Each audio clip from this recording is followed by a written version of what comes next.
The weight class in Mario Kart 64 has, for the most part, remained intact after the game prior, Super Mario Kart. With the absence of Koopa Troopa and the addition of a third heavyweight character in Wario, there are now room for only 3 weight classes. Mario and Luigi still remain your 2 medium weight characters with all-around traits in acceleration, top speed, and weight. Your 3 heavyweights of Donkey Kong, Wario, and Bowser all have low acceleration, but excellent weight and top speed. Additionally, these 3 are ideal in ramming into and spinning out other racers. Moving over from the hybrid weight class from Super Mario Kart, Peach and Yoshi join Toad in the newly reformed lightweight class. This class has great acceleration and top speed, making for the fastest weight class in the game.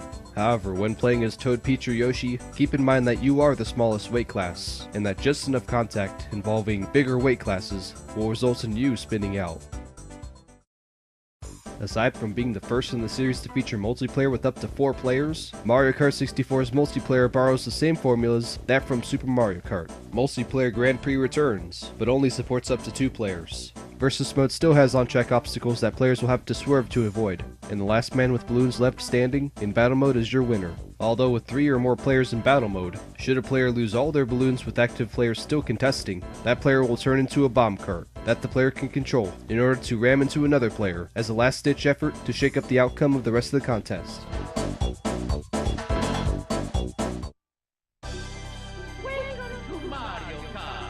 Hello everybody, welcome back to the Year of Mario Kart. This is Nintendo 14.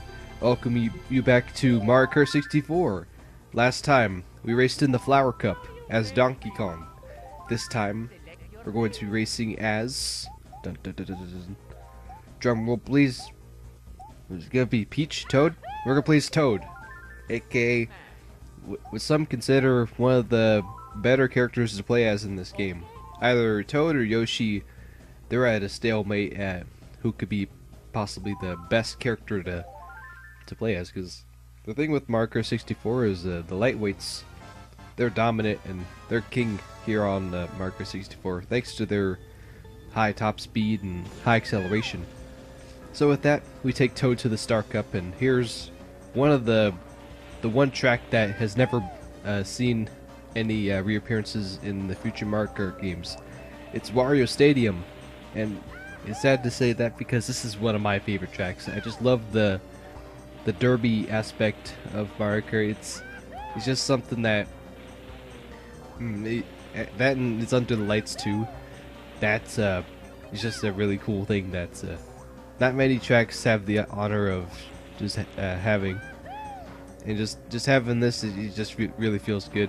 It kind of gives me vibes of, like, say when Qualcomm Stadium, which is in San Diego, when that was hosting excite or not like just bike events.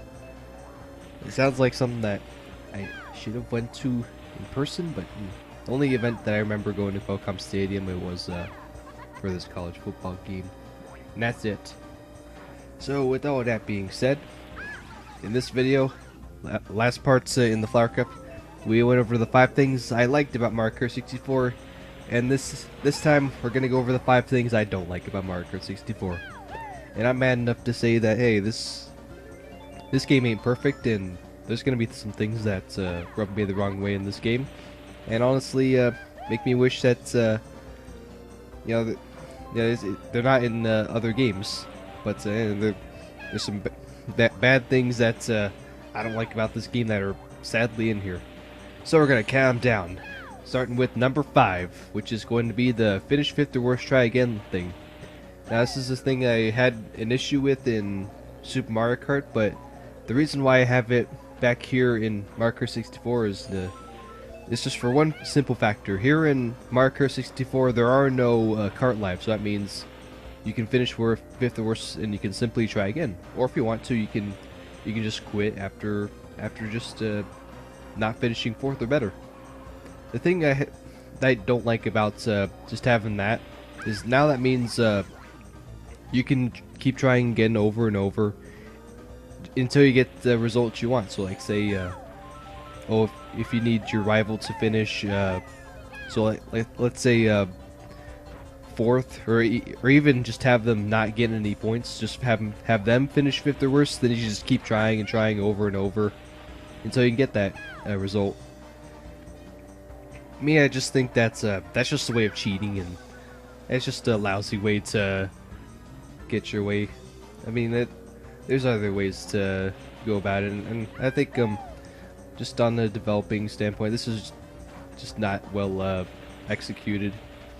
And I guess you can just use this as your own advantage, and that'll be just that. But just looking at it at a technical standpoint, this didn't had to be like this, and there could have been a better way to have this retry fifth or worst thing, try again thing be sorted out.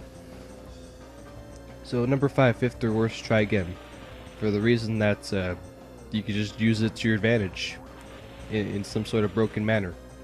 Number 4, I have the gameplay slowdown. Now there's I've went over this a little bit during the Flower Cup and maybe some during the Mushroom Cup, but there are tracks in this game that they slow down the game because there's so much going on the track, and I said that you can just simply zoom out the camera, and that does reduce some of the slowdown, but I think just 90% of the time it does that. There's some cases where even if I zoom out the camera, there's still some slowdown, and it's not much like, say, it's an unplayable thing, but it is pretty annoying to deal with, even if, or especially when you're playing the game multiplayer, because that's where most of the slowdown you'll see occur, is during multiplayer, especially with three or four players. And it's pretty pathetic to see so much slowdown in even a two-player. I think it mostly happens in when you're playing a Grand Prix with two players, because the game has to render and just process 2 players on the screen, as well as the 6 other CPU players.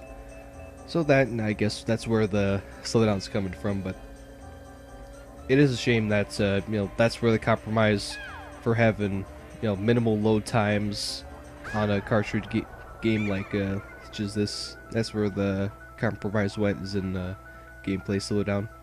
So that's gonna be my number 4, gameplay slowdown. Number 3, I have what's this won't be something if you are playing it on a virtual console for, say, the Wii Shop, from the Wii Shop channel, or the Nintendo Wii Shop. But this is a personal thing that I just don't like about Mario Kart 64, just from playing it on the original N64, and that's simply the N64 controller itself. Now, it just feels like Mario Kart 64 is just not the right game to play with the N64 controller, just because that control stick is just not something you want to play for a long period of time with, because the control stick can just mess up your thumb, whether just be you just get blisters and just really strain your thumb. And so for that reason, there are cases where I felt like I should just repurchase the game on Virtual Console, just so I can play the game without having to hurt my thumb from just steering so aggressively, like in some of these tracks here on Sugarland. I'm a little struggling because and that's I'll get into the more talk about the N64 controller and how it hurts my hands, but I want to bring up Sugarland just a bit because there's some penguins here on this track that you just hit it and then you come into a complete stop. That could be pretty annoying too. Like, there's some obstacles in this game where you hit it and you just come to a dead stop, and you also slow down. Like, I think they didn't need to have you spin out. Like in later games, all you do, you just hit the obstacle, or just the obstacle, and you just slow down, not spin out. You just slow down. That's it. So just a minor inconvenience that I'd say just barely scraped the surface of the things I don't like about this game. And so getting back to the N64 controller, there's not much else I can go about it. Aside from the control stick, there's everything else I really enjoy about the controller from the Nintendo 64 controller. And I say controller twice unnecessarily. Anyways, I do like the controller's arranged in a way where I can just I can easily reach some buttons with the one hand that's normally wouldn't be able to reach those buttons on, say, like on a different controller, but with the N64 controller I can. So that's something I really enjoy about it. Like I can reach I think with just my right hand, or maybe even with my left hand, either one, I can reach the A or B buttons in case if I need to. And I guess not talking about the N64 controller,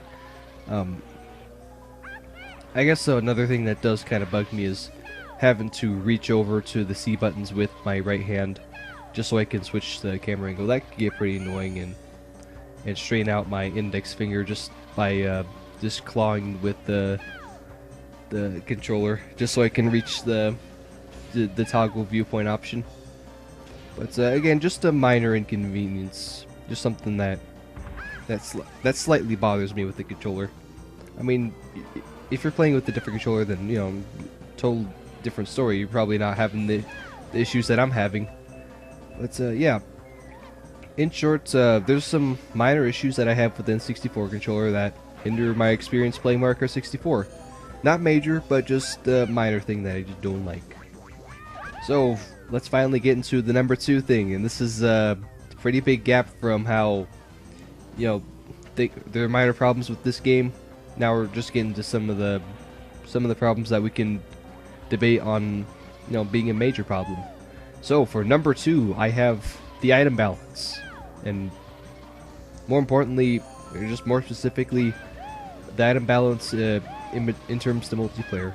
Now, let's just say that item balance when it comes to single player, that's not a problem. I mean the CPUs aren't going to be using the items, so why should you be worried about the item balance? Well, when you give other players the ability to use red shells, lightning, and all the other items, especially green shells, well, that means you have all these items just coming all at full force, and that means there's no real regulations on certain items that players are going to be getting. So that means you can stack both of your item slots with triple items. So in results, you can be sitting in second place or third place, and you can get 6 red shells in total, because you know, both item slots you have one you can drag out with your item and get triple reds, and then the other one in the reserve that could also be triple reds. So yeah, you can just use all that and just overwhelm the guy out in front of you, assuming that you're close enough, because you know, the thing with the red shells, you can if you're out in front, then as long as you're far away from them, then the red shells won't be able to hit. But yeah, just in those close quarters situations where the red shells are effective, then you're gonna have to put up with all those red shells. And if you're thinking about trying to pass the guy that already just has everything set and he has all of his red shells still left, then what can you do there? Either your best bets are getting to a star and trying to get rid of all those triple reds. And I think just the best example, if you want to see the broken item balance in a nutshell, then I got my buddy Kevin, Shadow of 000. He has a bunch of Super Mario Kart 64 multiplayer videos with some of his buddies from the Brooklyn Boys, and I guess not all from Brooklyn Boys, but just some friends in general that he knows and records videos with. He's got videos on that uploaded on his channel. You can go ahead and check it out. I'll have it in the description if you want to go ahead and check that out. It just shows how nuts the item balance can really get, whether it be from just stacking a bunch of triple reds or just lightning and all that. And plus, I forgot to mention this point, but you can basically get you know, an item that you should be getting, like, say, 6th or 7th, you can get in seconds with pretty ease. So that means there's instances where I'm just chilling second, I need to catch up to first place, And all of a sudden, oh, it's pretty easy. All you'd get is just a lightning, which makes getting to first pretty easy, might I add. And so, you could just use that to get to first. And it just doesn't feel like my way of doing it. But I guess it's just just that one way where you can catch up, because the thing with AIs in front running is that they're pretty tough. And there's instances where, probably some instances like 10 times. If I had a jar where I said instance every time, then it'd be full. But anyways, there's cases where I just try to run them down, but it's like they just keep going faster as I'm trying to catch up, like some glitch in the CPU rubber banding. But getting off topic here, yeah, the item balance, it can be really crazy, and most games later on they're at fault at the item balance too. So as we're wrapping up the Star Cup here, let's get into the number one thing that I like about Mario Kart 64, or that I don't like about Mario Kart 64. It's the lack of unlockables. Now, I could just list with my two hands the two things that you can unlock in this game, because we're getting pretty close to the end, and I might as well just go ahead, because it's pretty underwhelming on how many unlockables you can get in this game. So the first thing you can unlock in this game, you can unlock a new title screen. You can do that by getting gold for each cup in the 150cc cup. I'm not 100% positive on if you need to clear gold or clear the other cups and get gold for 50 and 100, but I imagine you need to get just 150cc in order to get it. And that also goes for another mode that you can unlock, which is through the same method. It's the extra mode, which is basically the mirror mode of this game, where in short terms, or layman's terms, that means you're able to race on all the tracks, but in reverse. So like say left turns or right turns, oncoming traffic is incoming traffic, or is that right? And yeah, just some crazy things that they can happen in extra mode. Actually, just one particular track that I'll mention a little bit sooner when the time is right. So yeah, that's gonna do it. That's my 5 things about I don't like about Mario Kart 64.